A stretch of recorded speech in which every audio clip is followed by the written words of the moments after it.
Shalom kaum muda Kupasang.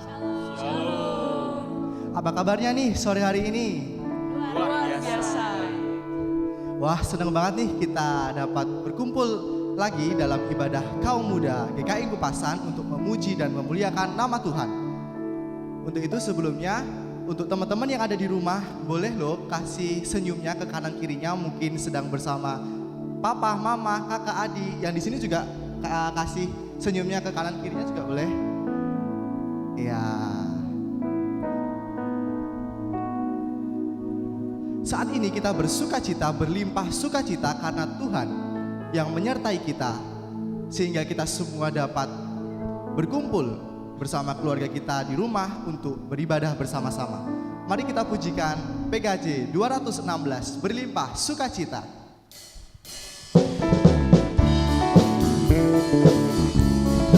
Beri tepuk tangan yang mulia untuk nama Tuhan.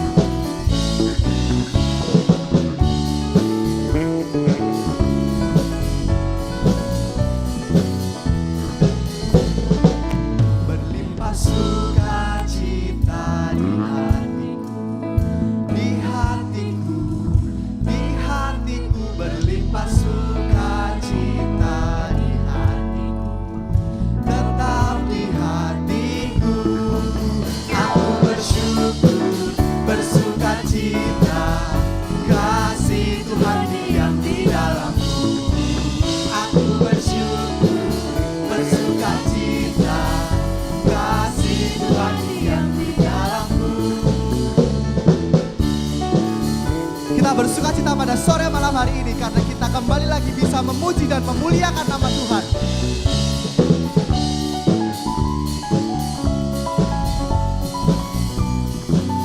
Damai sejahtera melampaui di hatiku. Sejahtera melampaui akal di hatiku. Di hatiku, di hatiku. Damai sejahtera melampaui akal di hatiku, tetap di hatiku. Aku bersyukur, bersukacita, kasih Tuhan diam di dalamku. Aku bersyukur, bersukacita, kasih Tuhan diam di dalamku. Mari kita keluarkan suara kita, kita keluarkan tepuk tangan kita untuk kemuliaan nama Tuhan. Kita bersukacita, kita selalu bersyukur karena Tuhan sangat baik kepada hidup kita.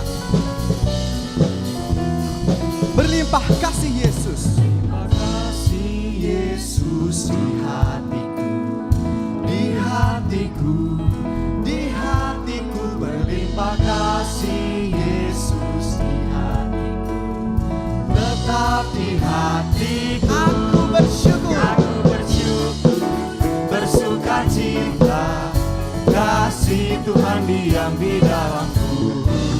Aku bersyukur, bersukacita, kasih Tuhan diam di dalamku. Aku bersyukur,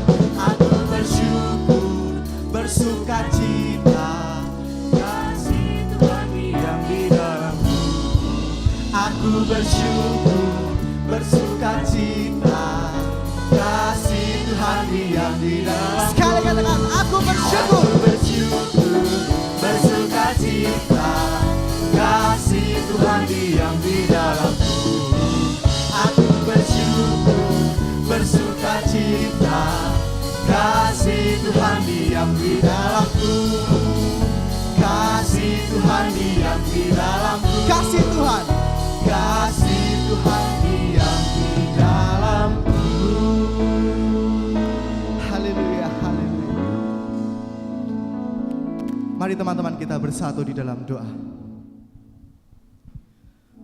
Bapa kami yang di surga, terima kasih Tuhan untuk penyertaan-Mu untuk setiap kami.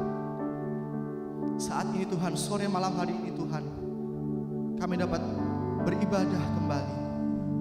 Walau Tuhan sekali lagi kami belum bisa beribadah bersama-sama di dalam gedung gereja kami Tuhan, tapi sekali lagi kami bersyukur berkat-Mu Tuhan berlimpah bagi hidup kami. Sore malam hari ini Tuhan, kami bisa memuji, memuliakan, mendengarkan firman Tuhan kembali. melalui gadget kami masing-masing. Kami tetap bersyukur Tuhan. Kami percaya rencana-Mu sangatlah indah. Walau sekarang kami tidak tahu itu apa, tapi kami percaya pada akhirnya nanti Engkau akan tunjukkan kepada kami rencana-Mu yang indah. Tuhan, saat ini Tuhan, kami ingin datang ke hadirat-Mu, memuji, memuliakan dan mendengarkan firman-Mu. Kami percaya Tuhan, ibadah kami pada sore malam hari ini boleh berlangsung atas perkenanan-Mu Tuhan, pertolongan-Mu Tuhan yang menjadikan langit dan bumi serta segala isinya.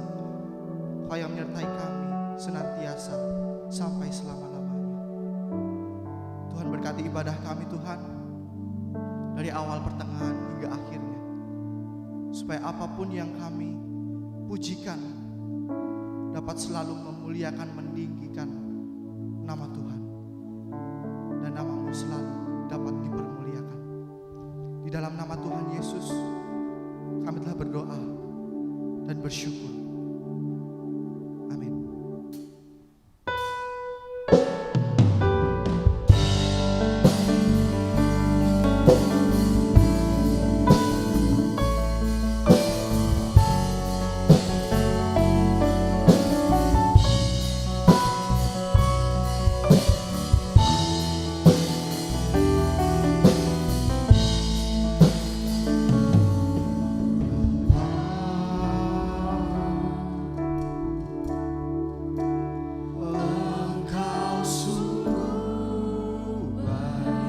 Bapa, kami bersyukur.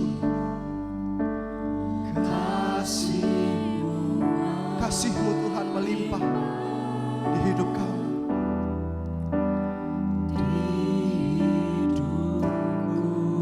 Bapa, kami datang kepadamu untuk berterima kasih.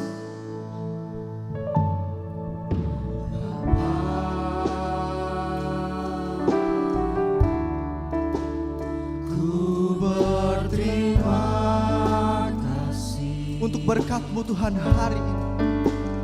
Berkat-Mu hari ini yang Kau sediakan bagiku. Ku naikkan syukurku.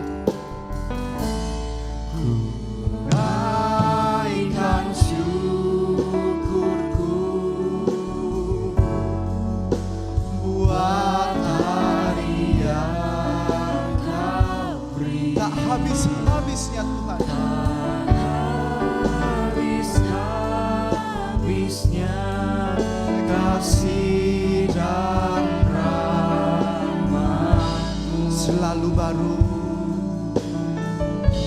selalu baru, dan tak pernah terlambat.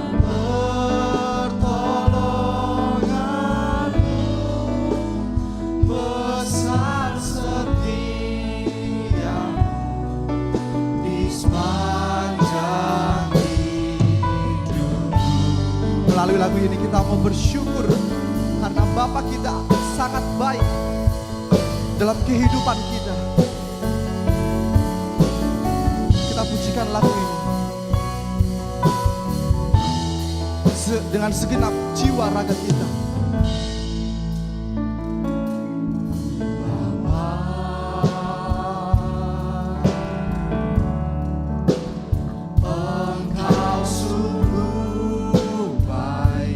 Kasih-Mu Tuhan, kasih-Mu melimpah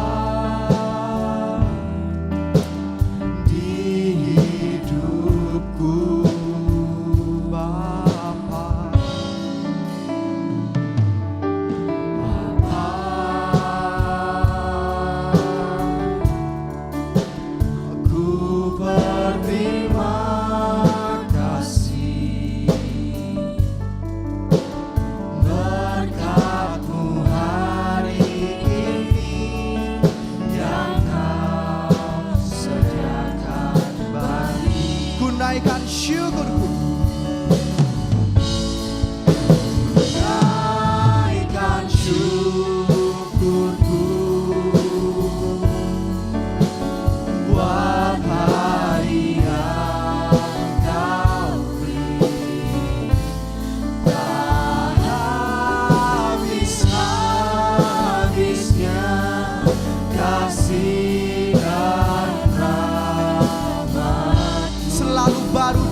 Tuhan, pertolongan-Mu Tuhan. Selalu baru dan tak pernah terlambat pertolongan-Mu. Besar setiamu di sepanjang hidup. Sekali lagi katakan, ku naikkan syukurku. Naikkan syukurku buat hari yang kau beri. Tak habis-habisnya. Tak habis-habisnya kasih dan rahmat-Mu. Selalu baru, Baru dan tak pernah terlambat pertolongan-Mu. Besar setiamu di sepanjang hidup. besar setiamu. Besar setiamu. Besar setiamu. Besar setiamu. Sekali lagi katakan, besar setiamu. Besar setiamu di sepanjang hidupku.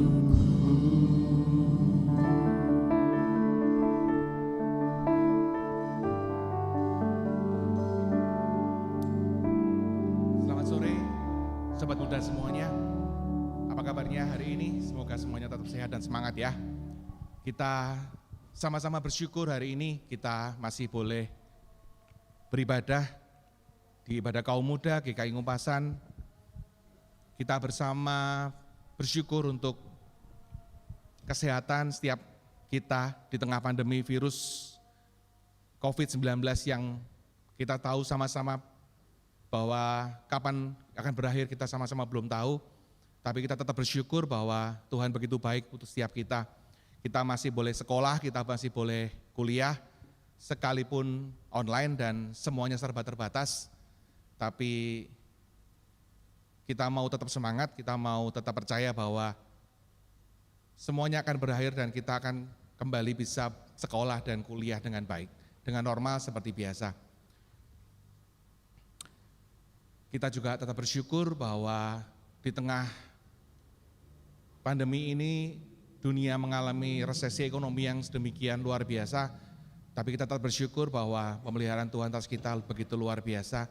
Sedikit banyaknya rezeki yang masing-masing kita terima tidak mengurangi rasa syukur kita pada Tuhan. Mari kita bersama menaikkan doa permohonan kita pada Tuhan. Mari rekan-rekan muda kita bersama-sama berdoa. Bapa dalam surga, kami bersyukur Tuhan untuk sore malam hari ini ketika kami boleh datang menghampiri hadirat Tuhan untuk menaikkan doa-doa syukur kami dan doa-doa permohonan kami Tuhan. Tuhan, terkhusus malam hari ini kami berdoa Tuhan untuk kesehatan setiap kami, rekan-rekan mudamu ini Tuhan yang masih harus sekolah, masih harus kuliah, dan sebagian yang masih harus bekerja Tuhan, baik di rumah ataupun di luar ruangan karena tuntutan pekerjaan. Tuhan tetap menjaga kami dengan kesehatan. Tuhan ingatkan kami bahwa kami tetap harus menjaga protokol kesehatan. Dimanapun kami berada, kami harus sadar bahwa pandemi ini belum berakhir Tuhan. Saat ini adalah new normal Tuhan, bukan normal yang sebenarnya. Ingatkan kami bahwa kami memiliki tanggung jawab untuk menjaga kesehatan kami dan juga kesehatan orang lain yang berada di sekitar kami. Tuhan, kami juga berdoa untuk setiap studi yang kami tempuh, anak-anakmu ini Tuhan yang bersekolah dan kuliah. Tuhan berikan kelancaran untuk setiap peralatan yang kami pakai untuk kami sekolah setiap hari. Peralatan barangkali jaringan internet yang harus kami pakai, setiap peralatan gadget yang kami pakai Tuhan. Tuhan memberkati supaya dengan semua keterbatasan yang ada ini Tuhan, kami boleh mengikuti setiap pembelajaran dengan baik. Tuhan, kami juga berdoa untuk setiap orang-orang yang Engkau percaya untuk berada di garis terdepan untuk menangani virus COVID-19 ini Tuhan. Tuhan berkati setiap dokter, setiap perawat yang setiap hari menangani pasien-pasien yang terkena virus ini Tuhan. Tuhan berkati dengan kesehatan dan juga kekuatan yang dari Tuhan, sekalipun mungkin mereka jenuh, sekalipun mereka capek Tuhan dengan keadaan yang belum tentu akan membaik dalam waktu dekat. Tapi kami percaya Tuhan terus menolong dan memberikan kekuatan. Kami juga berdoa untuk orang-orang yang Kau percaya dengan kecakapan dan kepandaian untuk bisa melakukan riset, untuk segera menemukan vaksin dan pengobatan yang tepat untuk virus COVID-19 ini Tuhan. Tuhan terus berikan hikmat dan juga akal budi dan juga ketulusan hati supaya virus ini, vaksin ini boleh segera ditemukan Tuhan, dan kami boleh bersuka cita karena dengan ditemukannya vaksin itu Tuhan, kami boleh sedikit berlega hati Tuhan bahwa virus ini akan bisa ditanggulangi dengan baik. Kami juga berdoa untuk setiap kami Tuhan dengan kebutuhan kami setiap hari Tuhan. Tuhan lancarkan rezeki bagian kami Tuhan. Kami bersyukur untuk berkat Tuhan yang tiada pernah habisnya. Kadang kami terlalu mengukur setiap rezeki yang kami terima hanya berupa materi Tuhan, tetapi kami lupa bahwa kesehatan kami adalah juga berkat dari Tuhan. Perhatian dan juga teman-teman kami yang memperhatikan kami, itu adalah juga berkat dari Tuhan. Biarlah kami tidak henti bersyukur dan kami terus percaya bahwa tangan Tuhan tidak pernah terlalu jauh untuk menggapai kami. Dan kami percaya Tuhan hanya sejauh doa, sejauh ketika kami berlutut dan melipat tangan, Tuhan selalu mendengarkan kami. Kami bersyukur, menaikkan doa sembahyang kami, doa syukur kami ini dalam satu nama yang penuh kasih Tuhan kami, Yesus Kristus. Amin. Melalui lagu yang sudah kita pujikan tadi, kita telah merasakan dan menyatakan bahwa Bapa Tuhan kita sangat baik untuk setiap kita. Untuk itu, kita mulai hari ini ingin menyenangkan hati Tuhan. Sebelah kita akan mendengarkan firman Tuhan dan kita akan menyerahkan hati kita dan diri kita untuk Tuhan pakai dan selalu menyenangkan hatinya, menyenangkanmu.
Serahkan hatiku, Tuhan, ku serahkan hatiku, semuanya ku berikan padamu.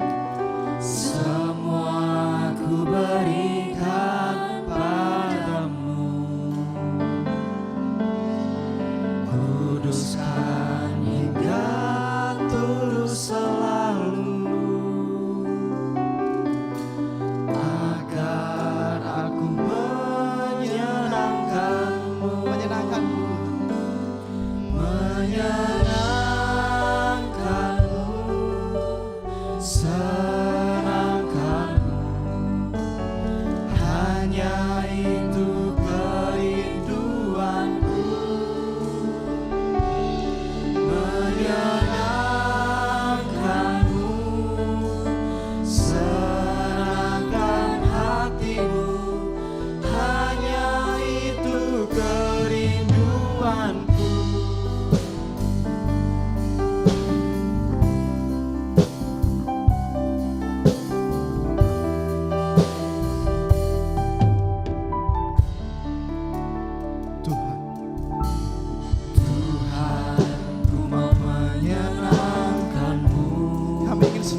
menyenangkan hati Tuhan. Tuhan, bentuklah hati ini, Kami minta bentuklah hati kami Tuhan, jadi bejana untuk hormat-Mu, untuk menjadi bejana atas kemuliaan. Cemerlang bagai emas murni. Tuhan, ku serahkan hatiku, semua ku berikan padamu. Kuduskan hingga tulus selalu, agar aku menyenangkanmu, Menyenangkanmu Tuhan, menyenangkanmu, senangkanmu. Hanya itu kerinduanku. katakan Menyenangkanmu, senangkan hatimu. Hanya itu kerinduanku.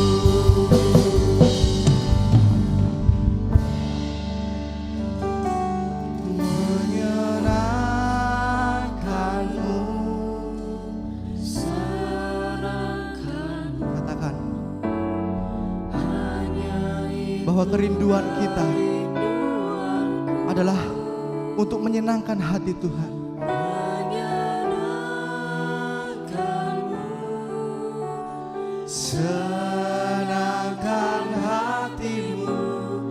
Hanya itu kerinduanku. Kita siapkan hati kita dan diri kita untuk mendengarkan firman Tuhan.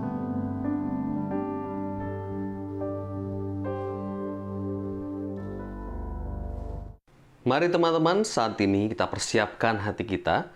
Sebelum kita akan mendengarkan firman Tuhan, mari kita berdoa. Ya Tuhan, saat ini kami mempersiapkan hati kami sebelum kami akan merenungkan dan mendengarkan firman-Mu. Dan biarlah firman Tuhan ini akan mengajarkan kami bagaimana cinta itu kami terapkan dalam kehidupan kami. Jangan biarkan bibir kami melukai, kata-kata kami menyakiti Tuhan, sehingga merusak relasi kami dengan sesama. Namun biarlah cinta kasih Tuhan yang ada di dalam kehidupan kami. Di dalam nama Tuhan Yesus Kristus, Engkau yang berfirman saat ini. Amin. Firman Tuhan 1 Yohanes 3 ayat yang ke-14 hingga yang ke-18. Kita tahu bahwa kita sudah berpindah dari dalam maut ke dalam hidup, yaitu karena kita mengasihi saudara kita. Barang siapa tidak mengasihi, ia tetap di dalam maut. Setiap orang yang membenci saudaranya adalah seorang pembunuh manusia. Dan kamu tahu bahwa tidak ada seorang pembunuh yang tetap memiliki hidup yang kekal di dalam dirinya. Demikianlah kita ketahui kasih Kristus, yaitu bahwa Ia telah menyerahkan nyawanya untuk kita. Jadi kita pun wajib menyerahkan nyawa kita untuk saudara-saudara kita. Barang siapa mempunyai harta duniawi dan melihat saudaranya menderita kekurangan tetapi menutup pintu hatinya terhadap saudaranya itu, bagaimanakah kasih Allah dapat tetap di dalam dirinya? Anak-anakku, marilah kita mengasihi bukan dengan perkataan atau dengan lidah, tetapi dengan perbuatan dan dalam kebenaran. Demikianlah firman Tuhan. Yang berbahagia ialah kita mendengarkan firman Tuhan serta memeliharanya. Shalom teman-teman pemuda dan pemudi GKI Ngupasan. Bicara soal bibir, mulut, dalam bahasa Jawa, lambe, mungkin kita sering ngomongnya gitu ya. Saya kasih tahu, lambe ini nyamari. Saya punya bahasa Jawa yang rada keren sedikit, yaitu ndrawasi. Tahu ndrawasi? Ndrawasi itu membahayakan, mencelakakan, bikin orang kena masalah. Nah itu ndrawasi. Bibir kita ini teman-teman sungguh sangat membahayakan. Bisa saja membunuh seorang karena kata-katanya merendahkan, mendiskriminasi, dan ada unsur bullying di sana. Ya, rada puji Tuhan sebetulnya di tengah-tengah pandemi ini, karena orang jadi tidak terlalu sering bergibah. Ya. Kalau dulu sebelum pandemi kita ketemu orang, kita nongkrong di kafe atau di tempat tongkrongan, kita ngumpul ya dengan orang-orang terdekat kita, lalu kita mulai ngerasani orang lain, ngomongin orang lain. Bahkan mungkin itu berisikan kebohongan, belum tentu benar ya. Nggak ada faktanya, kita merendahkan, dan orang lain yang mendengar itu menjadi pandangannya terhadap orang itu juga turun. Dan menganggap orang itu lebih rendah, lebih hina, dan lebih negatif, dan sebagainya. Ya puji Tuhan, di tengah-tengah pandemi ini mungkin pergibahan tidak terlalu sering. Tapi belum tentu juga, barangkali kita tetap bergibah di medsos kita. Barangkali kita tetap bergibah di tengah-tengah grup WhatsApp yang kita miliki. Kita tetap mengatakan atau ngerasani orang lain. Membicarakan orang lain yang mungkin belum tentu benar. Mungkin kita merendahkan orang lain, bahkan membunuh karakternya dengan jari kita yang menempel di handphone kita, teman-teman. Satu hal yang penting yang perlu teman-teman tahu, belajar dari bibir kita adalah apa yang sudah keluar itu tidak dapat ditarik kembali. Apa yang sudah keluar itu tidak dapat diedit lagi. Orang yang mendengarnya sudah menyimpan di dalam hatinya. Orang yang mendengarnya sudah bisa terluka di dalam hatinya.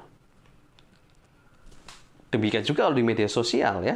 Apa yang sudah kita ketik, kita posting, memang sih bisa di-delete, tapi kalau detik itu juga atau sekian detik dari kita posting ya, dan kita belum mendelete-nya, dan orang sudah meng-capture, screenshot di situ, maka kita tidak bisa menariknya kembali. Bukti sudah ada.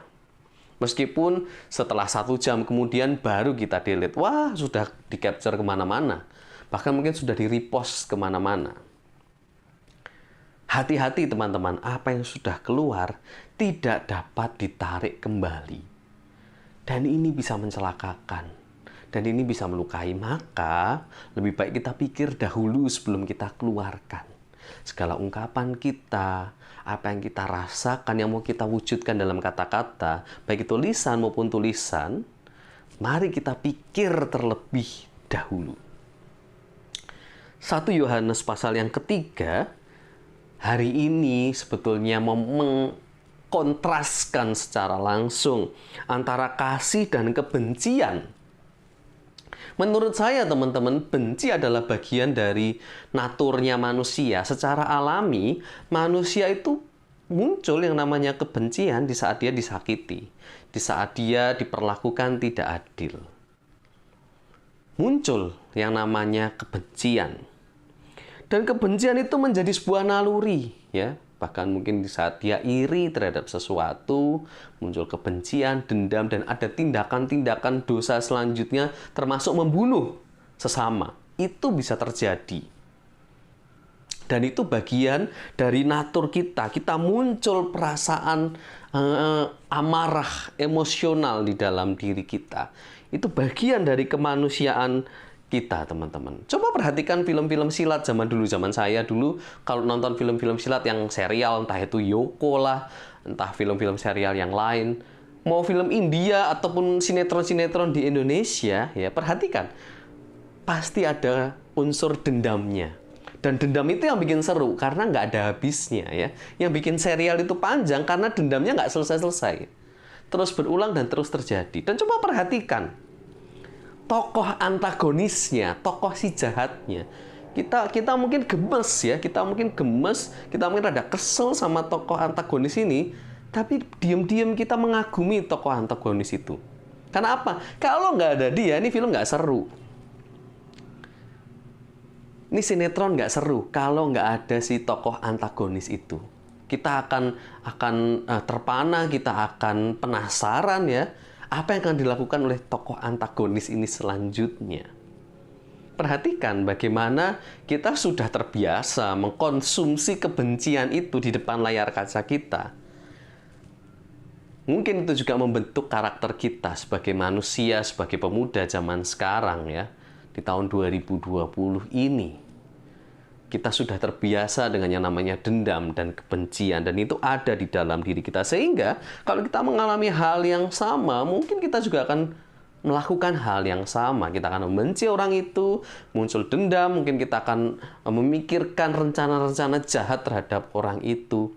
Dan itu sangat memungkinkan, karena itu bagian di dalam diri kita, teman-teman. Coba juga perhatikan, teman-teman. Sama kayak di medsos, ya. Antagonis juga muncul di medsos. Coba perhatikan lambe turah misalnya, ya. Akun lambe turah atau netizen julid. Buktinya kita sekarang udah nggak lagi terlalu fokus dengan postingan yang berfaedahnya, tapi kita akan baca komennya, ya. Kita akan lihat siapa yang komennya julid, lalu kita baca reply-reply-nya terus. Nah, ya, perhatikan ya. Bagaimana kita suka tuh yang negatif itu, gitu ya. Kita suka kebencian itu. Bahkan sekarang kalau saya perhatikan, mungkin kita kalau nonton YouTube cuman baca judulnya aja, ya, kita nggak selesai tuh nonton video sampai akhir, ya, kita nggak tahu sebenarnya ceritanya apa. Kita baca judul clickbait-nya aja, lalu selanjutnya kita akan membaca komen-komennya. Nah, perhatikan betapa mudahnya kita mengkonsumsi unsur-unsur kebencian itu, ya.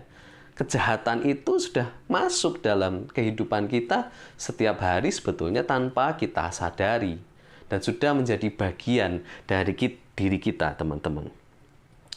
Namun, teman-teman, saya mau katakan bahwa Yesus hadir di dunia ini mendistrupsi, ya, mengganggu, mendistrupsi, yang ada seperti memberikan jalan, memotong gitu ya, memotong lalu mendistrupsi.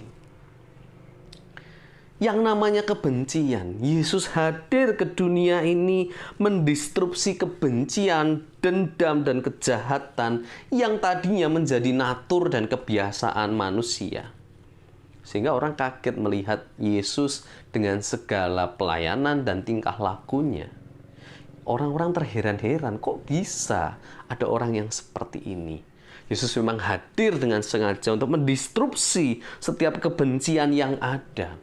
Dan dia menanggungnya dan mati bersama dengan kegelapan itu di atas kayu salib. Jadi yang menanggung bukan manusia. Yesus hadir untuk menanggung kegelapan itu.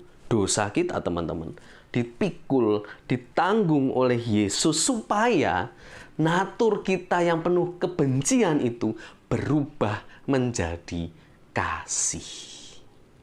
Ini pesan yang sangat penting dari 1 Yohanes, teman-teman.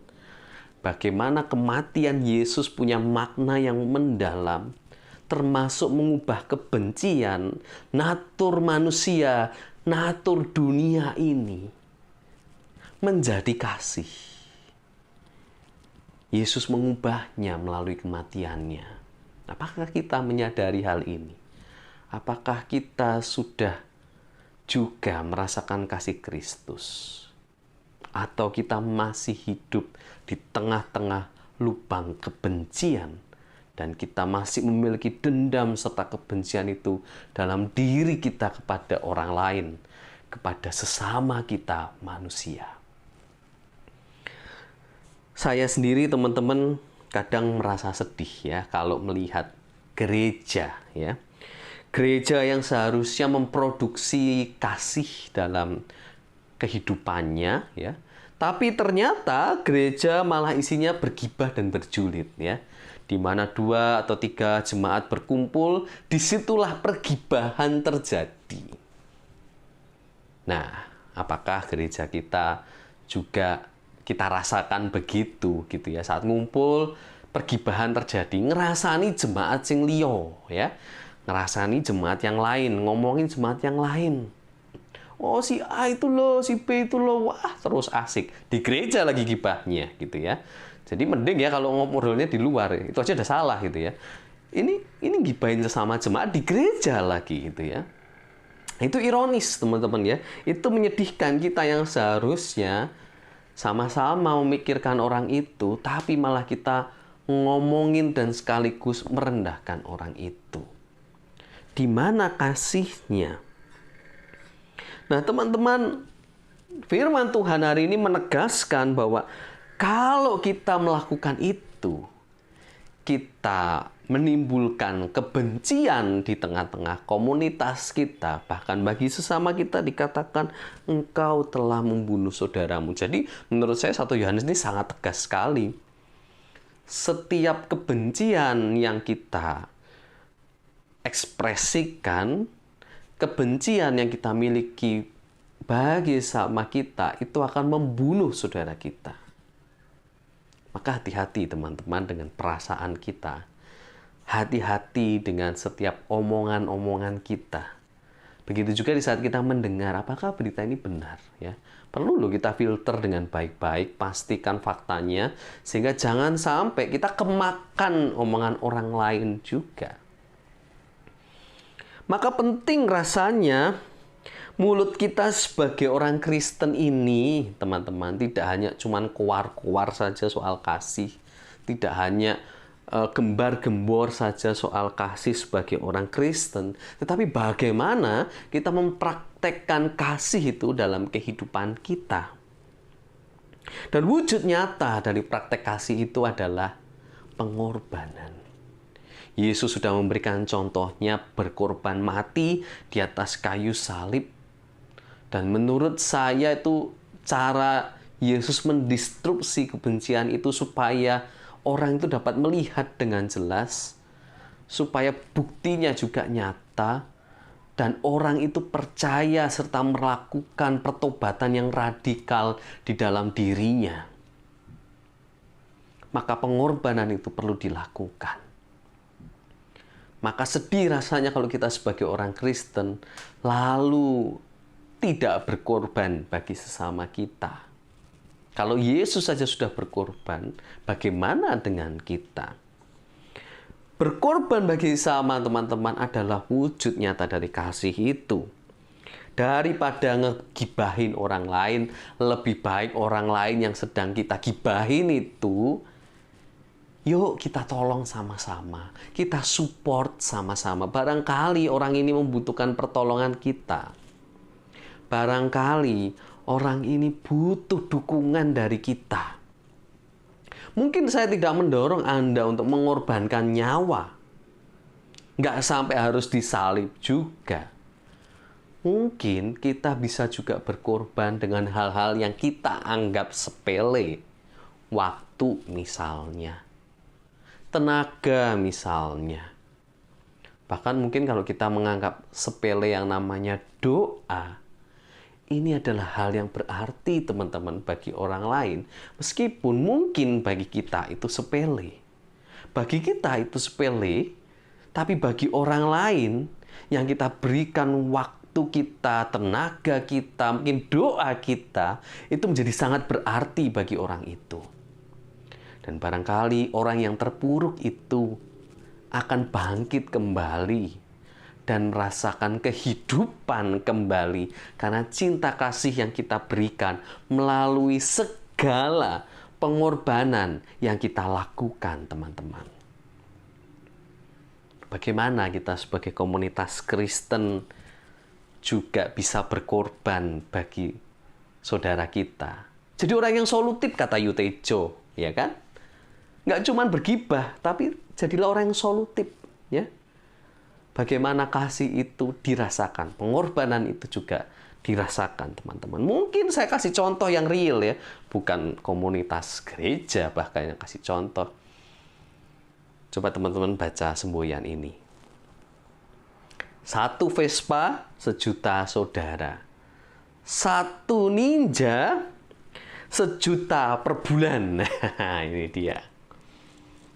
Teman-teman tahu komunitas Vespa? Ya. Ada di Indonesia begitu banyak Vespa, orang yang mengendarai Vespa. Kalau teman-teman tahu, orang yang punya Vespa secara tidak langsung atau auto gitu ya, dia akan menjadi saudara bagi pengendara Vespa yang lain. Dan yang menarik adalah misalnya nih kalau kita punya Vespa lalu kita di tengah jalan mogok, coba teman-teman bikin eksperimen sosial gitu ya. Kira-kira ada berapa Vespa yang akan menolong teman-teman saat mogok gitu. Ini kalau kalian pakai Vespa gitu ya. Akan ada berapa orang yang mengendarai sama-sama Vespa akan berhenti.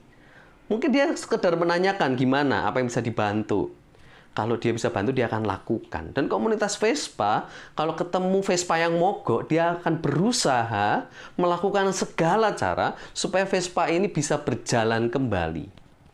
Bahkan ada yang ngasih duit, ada yang ngasih businya, ada yang ngasih onderdil-onderdil yang lain, ada yang ngasih bensin dan segala macam, ada yang coba dorong terus dari belakang di sepanjang perjalanan sampai ketemu bengkel atau sampai ketemu pom bensin. Karena ada sebuah prinsip tidak kelihatan ini, prinsip lisan ini, bahwa satu Vespa sejuta saudara. Nah, makanya pakai Vespa, jangan pakai Ninja gitu ya. Kalau pakai Ninja kita bisa bokek, nggak bisa kuat bayar cicilan ya. Kalau pakai Vespa kita punya saudara yang banyak. Meskipun kelihatannya jadul, tapi rasa kasih pengorbanan antar pengemudi Vespa begitu besar. Nggak peduli, nggak ditanya dulu kamu marganya apa, nggak ditanya kamu sukunya apa. Apalagi tanya kamu gerejanya mana, kamu agamanya apa. Teman-teman bisa bayangkan, orang Kristen saja masih mempertanyakan soal background, soal status. Kamu siapa? Kamu dari mana? Kamu apa gerejanya? Kamu agamanya apa? Pengendara Vespa, di saat dia berkorban dan menolong, dia tidak mempertanyakan. Kalau toh mempertanyakan dan dia mengetahui, dia tetap menolong. Meskipun itu berbeda dari dirinya. Saya belajar banyak teman-teman dari sini. Bagaimana komunitas Vespa saja bisa menerapkan kasih pengorbanan Kristus di dalam kehidupannya. Bagaimana dengan kita sebagai orang Kristen? Apakah kita bisa memberikan kasih atau kita lebih banyak ngegibahin orang lain? Tuhan berkati kita semua. Amin. Kaum muda Ngupasan masih semangat? Semangat. Singer masih semangat? Semangat dong. Pemusik masih semangat? Ya, kita sekarang telah mendengarkan firman Tuhan dan sebentar lagi ibadah kita hampir selesai. Sebelum itu kita akan menyampaikan persembahan. Persembahan bisa melalui scan QR barcode yang tertera di layar gadget maupun melalui nomor rekening yang sudah tertera di layar gadget. Untuk persembahan kita sore malam hari ini akan kita pujikan PKJ 277, sekalipun diriku dapat berkata-kata.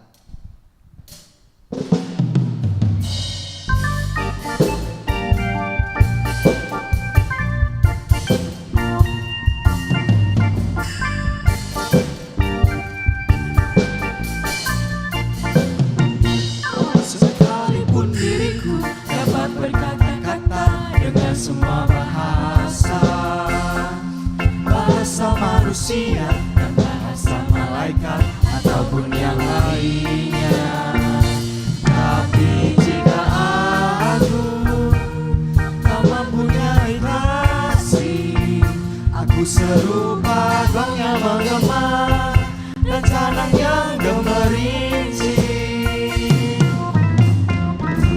Sekalipun diriku memiliki karunia bernubuat, sekalipun diriku punya iman sempurna untuk pindahkan gunung, tapi jika aku tak mempunyai kasih, tiada berguna lagi diriku, tiada berguna diriku.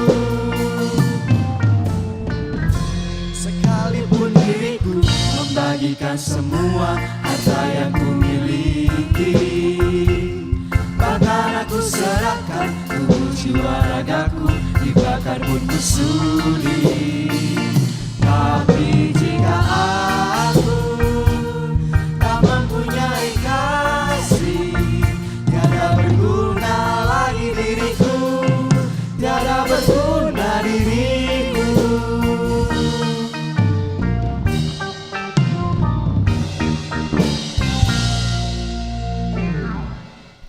Mari kita bersatu di dalam doa. Selamat sore Bapak, terima kasih untuk penyertaan-Mu Tuhan, terima kasih karena berkat-Mu yang melimpah di dalam hidup kami. Terima kasih juga karena Engkau telah memberikan kami kesempatan untuk bisa mengumpulkan persembahan ini. Semoga persembahan ini dapat berguna untuk sesama kami, untuk gereja dan untuk bangsa ini Tuhan. Berkati juga tangan-tangan yang mengelola persembahan ini, diberikan keadilan, diberikan kejujuran, supaya persembahan ini dapat dikelola dengan baik. Terima kasih Tuhan, kami berdoa di dalam nama Tuhan Yesus, kami sudah berdoa dan mengucap syukur, haleluya, amin. Saat ini saudara-saudara, pulanglah, kembalilah dalam kehidupan kita, dan terimalah berkat dari Tuhan. Kasih Allah Bapa yang beri kita semua kehidupan, Yesus Kristus yang dengan penuh kasih berkorban bagi kita, serta persekutuan yang indah bersama dengan Roh Kudus, menyertai kita dari sekarang sampai selama-lamanya. Amin.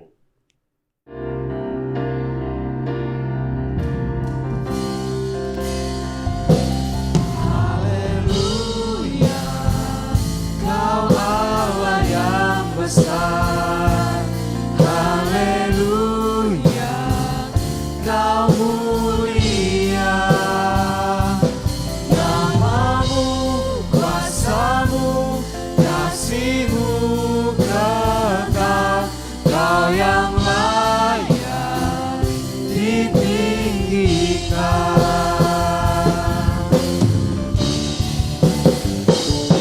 Haleluya, Kau Allah yang besar. Haleluya, Kau mulia. Namamu, kuasamu, kasih-Mu kekal. Kau yang layak ditinggikan. Namamu, kuasamu, kasih-Mu kekal. Kau yang layak ditinggikan.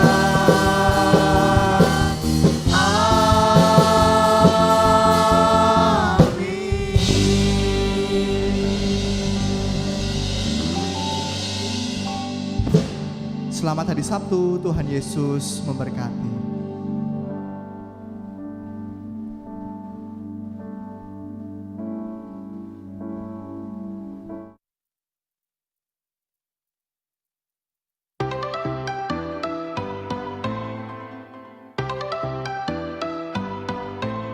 Aku main di rumah, belajar